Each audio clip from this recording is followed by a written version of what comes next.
Assalamualaikum anak-anak. Hari ini kita akan belajar tentang aritmatika sosial. Tapi kalian harus mengetahui dulu ya kompetensi dasarnya. Yang pertama yaitu mengenal dan menganalisis berbagai situasi terkait aritmatika sosial. Di antaranya penjualan, pembelian, potongan, keuntungan, kerugian, bunga tunggal, persentase, bruto, neto, dan tara. Dan yang kedua, menyelesaikan masalah yang berkaitan dengan aritmatika sosial. Sedangkan indikator pembelajaran yang akan kita capai adalah mampu memahami konsep aritmatika sosial, yaitu potongan harga, keuntungan, dan kerugian. Untuk tujuan pembelajaran hari ini yaitu setelah mengikuti serangkaian kegiatan pembelajaran, siswa mampu untuk mengenal dan menganalisis berbagai situasi terkait aritmatika sosial, yaitu potongan, keuntungan, dan kerugian. Selamat belajar anak-anak. Yuk kita perhatikan pembahasan berikut ini. Tahukah kalian, matematika itu sering kita temui dalam kehidupan sehari-hari? Kita akan buktikan pada pembahasan aritmatika berikut ini. Dulu, kita sangat sering beraktivitas di luar rumah. Namun, semua berubah saat COVID-19 menyebar ke seluruh dunia.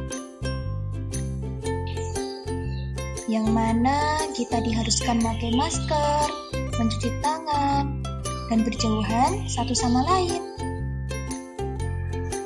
Dengan begitu, membuat kota sangat sepi dan terpaksa semua aktivitas di luar harus ditutup. Contohnya bisa kita lihat nih dari tokonya Pak Dadang. Pada saat COVID-19 menyerang, semua pelanggan Pak Dadang pun menghilang. Satu persatu, bahan makanan pun mulai membusuk dan mendekati kadaluarsa. Akhirnya, Pak Dadang mendapatkan solusi. Ia berinisiatif mengurangi harga penjualan dari yang ada di daftar menu. Pengurangan harga yang dilakukan Pak Dadang dalam matematika biasanya kita sebut sebagai potongan harga. Maka presentasinya yaitu harga akhir dikurangi harga awal dibagi harga awal dikalikan 100%. Kira-kira berapa ya persentase potongan harga yang dilakukan Pak Dadang? Yuk kita hitung sama-sama. Setelah kita hitung, ternyata potongan harga yang dilakukan Pak Dadang sebesar 40%. Lalu Pak Dadang membuat promo, yakni potongan harga sebesar 40%. Akhirnya, satu persatu pelanggan Pak Dadang pun mulai berdatangan. Setelah berjualan seharian, Pak Dadang mulai menghitung hasil penjualannya. Yuk kita bantu Pak Dadang untuk menghitungnya. Ternyata modal usaha Pak Dadang lebih besar daripada hasil usaha yang diperoleh Pak Dadang. Jika dilihat dari sudut pandang matematika, Pak Dadang mengalami kerugian karena modal usaha lebih besar dari hasil usaha. Maka jika dipersentasekan, selisih modal usaha dengan hasil usaha dibagi modal usaha dikalikan 100%. Kira-kira berapa ya persentase kerugian yang dialami Pak Dadang? Yuk kita hitung sama-sama. Setelah kita hitung bersama-sama, ternyata kerugian yang dialami Pak Dadang sebesar 40%.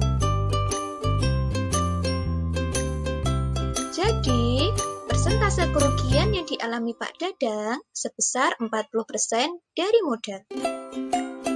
Terbesit sebuah ide baru lagi nih untuk mendapatkan untung, yaitu dengan cara berjualan online. Seperti frozen food, yang mana makanan ini sangat digemari di masa pandemi ini. Ia akan membeli frozen food dengan harga grosir, lalu menjualnya secara online.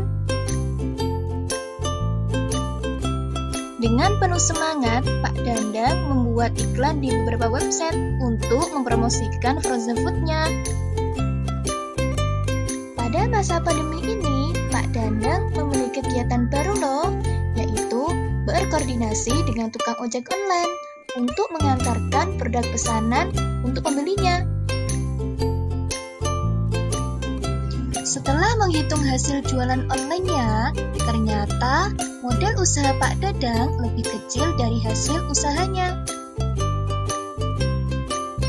Sehingga, jika kita lihat dari sudut pandang matematika, kita sebut sebagai keuntungan, karena modal usaha lebih kecil dari hasil usaha. Maka, jika dipresentasikan, yakni selisih hasil usaha dengan modal usaha dibagi modal usaha dikali 100%.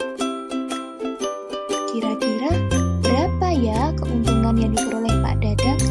Yuk kita hitung sama-sama.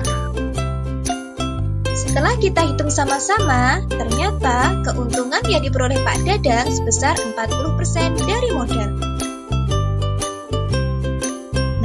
Kalian pasti sudah paham kan kalau matematika itu sering kita temui dalam kehidupan sehari-hari, dimulai dari transaksi jual beli, potongan harga, kerugian, dan keuntungan. Setelah mempelajari dan menonton video ini, kalian pasti bisa dong menjelaskan apa itu jual beli, potongan harga, kerugian, dan keuntungan. Untuk mengecek pemahaman kalian, yuk kita ke langkah selanjutnya, yaitu melengkapi soal-soal yang ada di LKPD.